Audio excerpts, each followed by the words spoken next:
তো নিউটনের প্রথম সূত্র পড়ার আগে তোমাদের বইয়ের যে সংজ্ঞা দেওয়া আছে সেটা আমি আগে লিখে নিচ্ছি।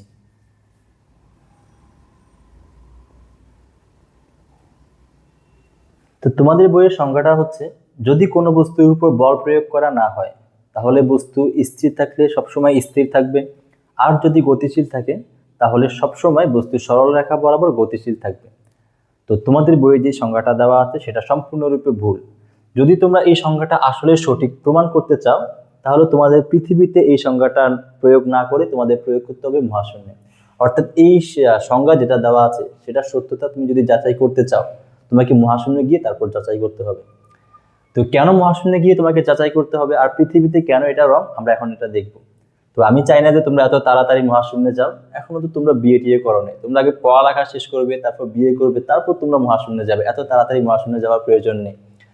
তো চলো জেনে নেই তোমাদের বইয়ের সংজ্ঞাটাতে ভুল কোথায় আর আসল সংজ্ঞাটা কি। তোমাদের বইয়ে বলা হচ্ছে, যদি কোনো বস্তুর উপর বল প্রয়োগ করা না হয়। পৃথিবীতে কি এমন কোনো বস্তু আছে যার উপর কোনো বল প্রয়োগ করা হচ্ছে না? যেমন ধরো এটা হচ্ছে তোমার পড়ার টেবিল, আর এই পড়ার টেবিলের উপরে তোমার একটি বই রাখা আছে। এটা একটা মনে করো তোমার বই।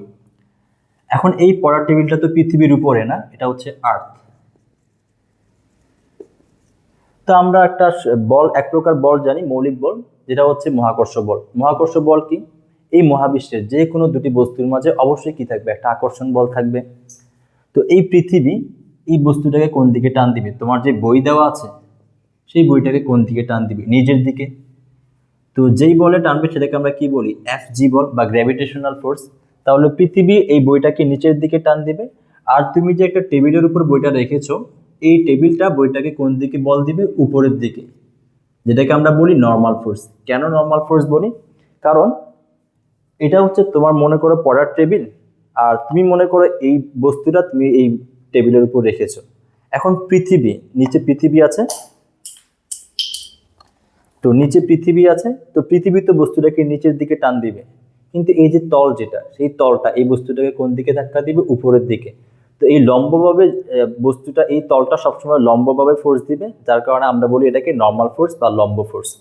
তো লম্ব ফোর্স বলা হয় কারণ ফোর্সটা সবসময় 90 ডিগ্রি কোণেই কাজ করে।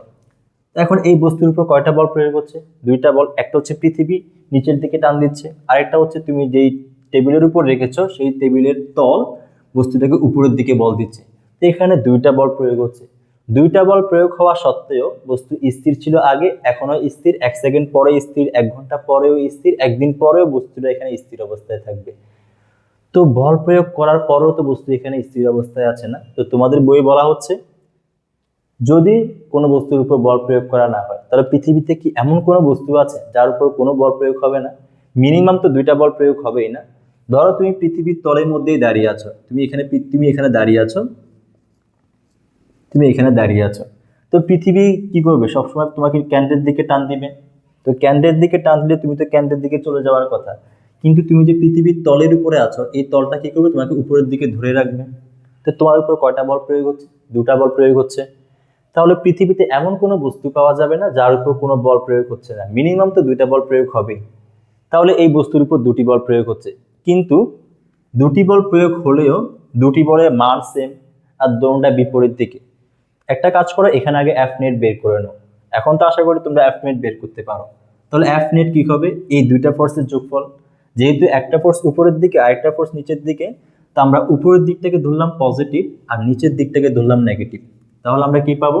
আমরা পাবো এফ জি প্লাস, এফ জিটা এখানে নেগেটিভ, আমরা মাইনাস দিয়ে দিচ্ছি, আর এফ এন। এখন যেহেতু দোনোটার মান সেম, আমরা কি লিখতে পারি এখানের মধ্যে? F N minus F G লিখতে পারি। মান সেম হওয়ার কারণে আমরা বলতে পারি না এটা কাটাকাটি গিয়ে এখানে জিরো আসবে। তাহলে এখানে এফ নেট কি আসছে? এফ নেট জিরো আসছে। এফ নেট জিরো মানে এই বইটার উপরে কোনো কার্যকরী বল প্রয়োগ করা হয় নাই। যেহেতু কোনো কার্যকরী বল প্রয়োগ করা হয় নাই সেহেতু বস্তুটা যেমন ছিল ঠিক তেমনই আছে। তো সংজ্ঞাটা হওয়া উচিত ছিল, কোনো বস্তুর উপরে যদি কার্যকরী বল জিরো হয়, অর্থাৎ নেট ফোর্স জিরো হয়, স্থির বস্তু স্থির থাকবে আর গতিশীল বস্তু গতিশীল থাকবে। কিন্তু তোমাদের বইয়ে বলা হচ্ছে যদি বল প্রয়োগ করা না হয় তাহলে স্থির বস্তু স্থির থাকবে আর গতিশীল বস্তু গতিশীল থাকবে।